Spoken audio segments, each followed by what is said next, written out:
All right, we're good. You guys ready? All right, Coach. Good couple games here. Good solid wins. Just take us through the day in general.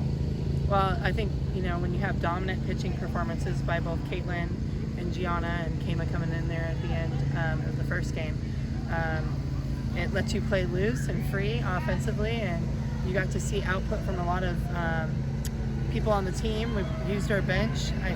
I could have done that better yesterday, and we have a dynamic team, and you got to see that. So I like that we played more our game. Still want to clean some things up, put the ball in play more often our way when runners are in scoring position.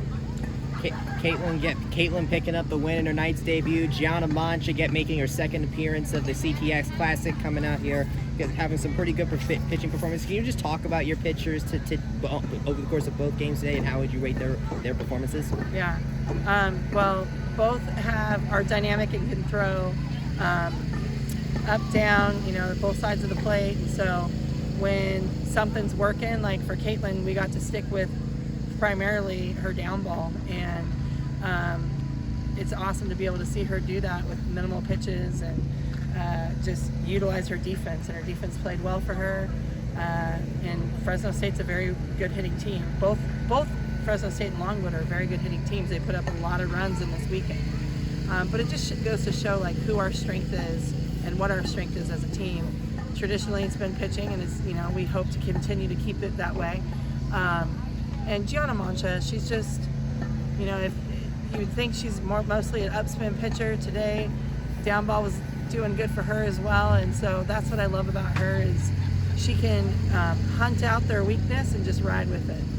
The star of the show offensively was obviously Jada with 4 RBIs each game. I don't think she had any the first 2 games of the season. Talk about what she did better today. Like, obviously she wasn't bad before, but what did she do great today?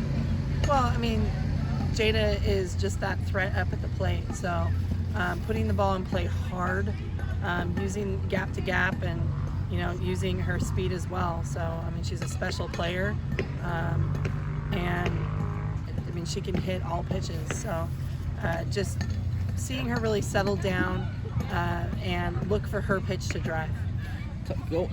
Obviously, you had much less time to prepare for the first game against Fresno State than you did before when you went out against Minnesota. So what would you say was different during the break between Georgia and Minnesota, between Minnesota and today, that maybe led you to some better results?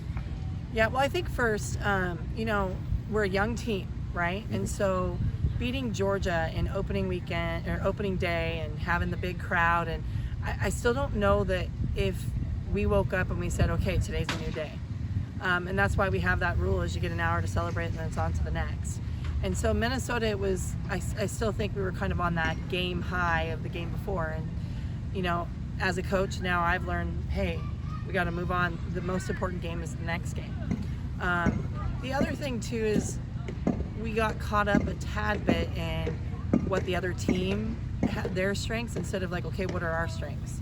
How do our strengths match up to that? And so even though we may be saying the same thing, just voicing it in a different way. And so that's what we did today, is we just, all right, what do we have? What do we match up with Fresno State and Longwood, and let's roll. You talk about how young this team is. Obviously, this was Caitlin Felton's collegiate debut. What does it mean to you to have a freshman like her come in, make her collegiate debut with an appearance like this, and just your other young freshmen in general in this opening series? Yeah. I'm super proud of them. Caitlin had 6 innings of great pitching against a very, very good hitting team. And then you have Ashley Griffin and Carson Fryer that got their first hits of their college career today as well. So super proud of them, but I'm not surprised, because that's what we brought Caitlin in here to do. Like, she's a game changer, and I expect her to do that a lot in her career here. Both the games you got off to really early leads and just kind of kept the foot on the gas. What's the importance of getting off to a hot start in these games? Well, again, like I said, as tough as we were in the first inning defensively, just bringing that momentum in, and our dominant pitching is really let our bats be loose, and then keeping that momentum. But the other thing, you put Shot Pocker in the leadoff, and she got on, I think, to lead off most of those games, and that puts us in a really good spot.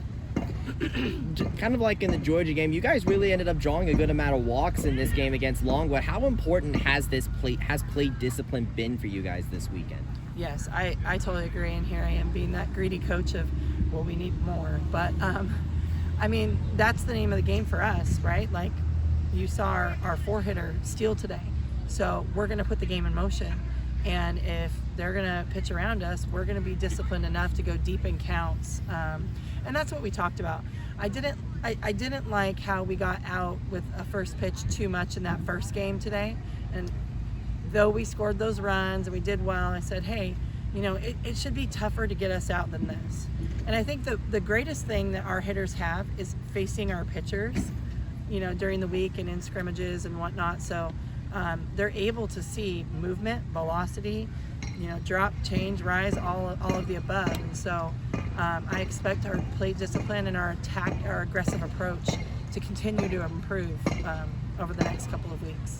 Denali Shawpucker and Jada Cody obviously have been really dominating the offensive, but kind of under the radar, Maddie Bejarano has had some pretty good offensive production this weekend. Like, how would you evaluate your offensive production over the course of this tournament?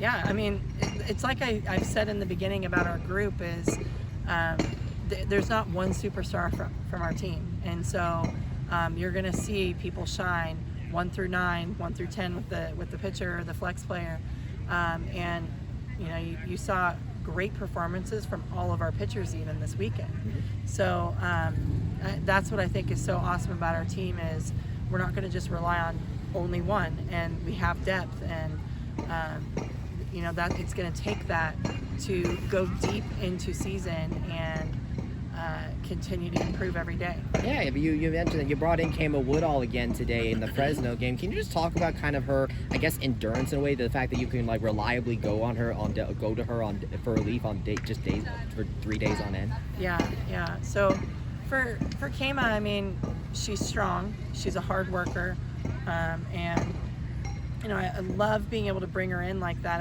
I feel like we still have her fresh for next week because she's not thrown a ton of pitches, and she appeared in 3 games this weekend. And so, you know, with her competitive drive, I feel like everyone in the complex knows it when she gets in there, like she's on the mound, right, or in the circle. And so with her, just her competitiveness, her presence, you want her in there at the end of the game. So for the first time, you guys will have more than a day of off time before your next game against Liberty, and then even after that, you have your next big event in the St. Pete Clearwater Invitational. What from this team's performance during this tournament will you work on a little bit, or what would you like to see from this team going into the Liberty game and to maybe work on, and then to St. Pete and Clearwater? Yeah, I mean, we're going to continue to build off of our pitching performances, defensively clean a few things up. I think our infield, we're young, but we played very well. Our outfield, some of the plays they made, throwing people out at bases this weekend, like we're just going to continue to do that, rely on our arms. And then offensively, we made some adjustments, but continue to make adjustments faster than the game rate requires us to. And, you know, be able to hunt out that pitcher's pitch and, you know, make them pay, because we, again, like I said, all of our hitters are pretty dynamic. One pitcher is not going to be able to get all of our hitters out. So if it's, you know, one person's strength or weakness, like we've got someone that we can bring in to match up. You finished the CDX Classic off 3-1. Would you say this is a good start to the season for this team? Yes. Oh yeah. I learned a lot. And you know, though yesterday may have like hurt some of our hearts because we had such a big high on Thursday, you learn big from those moments. And Minnesota's a very good team. You know, I expect to see them in postseason, and so I'm excited to see us continue to just build off of that and learn from that, and be able to, you know, speak back on it and say, hey, this is this, and they remember it. And it's, you know, you got to have that little fire in your belly sometimes. So awesome. Thanks, Coach. Go Knights. Thanks, Coach.